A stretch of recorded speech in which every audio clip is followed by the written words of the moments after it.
ان الحمد لله والصلاة والسلام على رسول الله اما بعد عن ابي طلحة زيد بن سهل رضي الله تعالى عنه قال كنا قعودا بالأفنية نتحدث فيها فجاء رسول الله صلى الله عليه وسلم فقام علينا فقال ما لكم ولمجالس السعودات اجتنبوا مجالس السعودات فقلنا إنما قعدنا لغير ما بأس قعدنا نتذاكر ونتحدث قال إما لا فأدوا حقها غض البصر ورد السلام وحسن الكلام رواه مسلم۔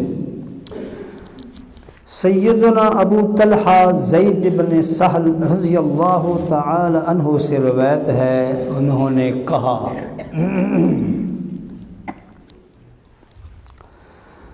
کنا قعودا بالافنیہ، یہ صحابی فرماتے ہیں کہ ہم راستوں پر اپنے گھروں کے سامنے، گھر کے دروازے کے سامنے راستوں پر بیٹھتے تھے۔ افنیہ وہ جگہ جو گھر کے دروازے کے باہر راستے پر آدمی بیٹھنے کے لیے بنا لیتا ہے، وہ جگہ اس کی ذاتی نہیں ہوتی، گھر کا حصہ نہیں ہوتا، وہ راستے کا حصہ ہوتا ہے، اور ہم گھر سے باہر نکل کر وہاں بیٹھ جاتے ہیں۔ صحابہ کرام فرماتے ہم بھی ایسے کرتے تھے، اپنے گھروں سے باہر دروازوں کے سامنے جگہ صاف کر لیتے اور وہاں بیٹھ جاتے۔ ایک دفعہ ایسے ہی ہم بیٹھے ہوئے تھے، نتحدث فیہ، ہم باتیں کر رہے تھے، فجاء رسول اللہ صلی اللہ علیہ وسلم، تو نبی کریم صلی اللہ علیہ وسلم تشریف لے آئے، فقام علینا، ہمارے پاس آ کر کھڑے ہو گئے، بیٹھے نہیں کھڑے رہے، ہمیں دیکھتے رہے، ہم بیٹھے ہوئے تھے باتیں کر رہے تھے۔ آپ نے کیا فرمایا؟ ما لکم ولمجالس السعودات، یہ کیا معاملہ ہے، تم گھروں سے باہر نکل کر راستوں پر بیٹھے ہو؟ حالانکہ اسلام نے کیا کہا ہے؟ امسک علیک لسانک والزم بیتک، فرمایا کہ اپنے گھر کے اندر بیٹھو، گھر میں بیٹھو، تم باہر نکل کر بیٹھے ہو۔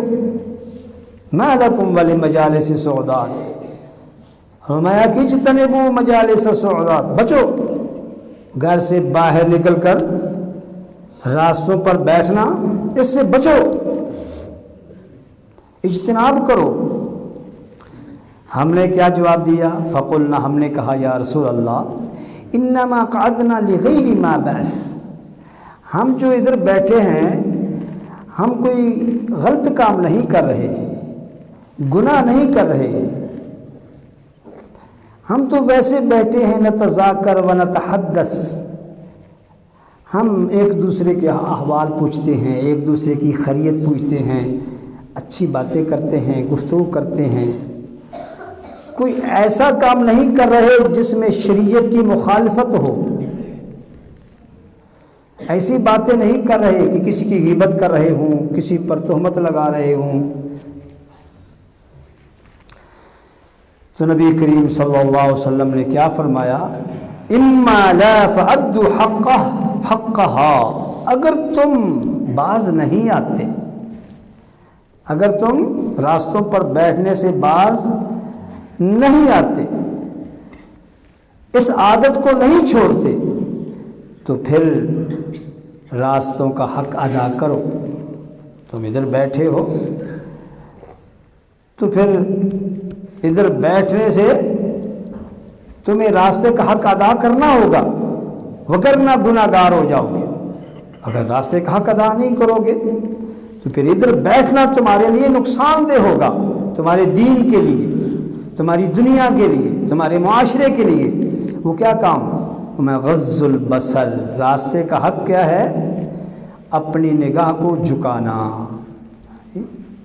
کوئی بہن گزرے، کوئی بیٹی گزرے، کوئی مسلمان عورت گزرے تو تم نے اس کی طرف دیکھنا نہیں، آنکھ کو جھکا لینا ہے، یہ راستے کا حق ہے۔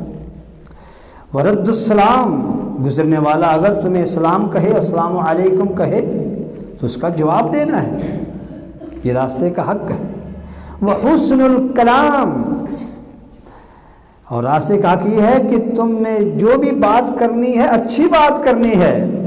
سبحان اللہ، راستے پر بیٹھے ہو تو یہ راستے کا حق یہ ہے کہ اچھی گفتگو کرنی ہے، اچھی باتیں کرنی ہیں، بری باتیں نہیں کرنی، گندے مذاق،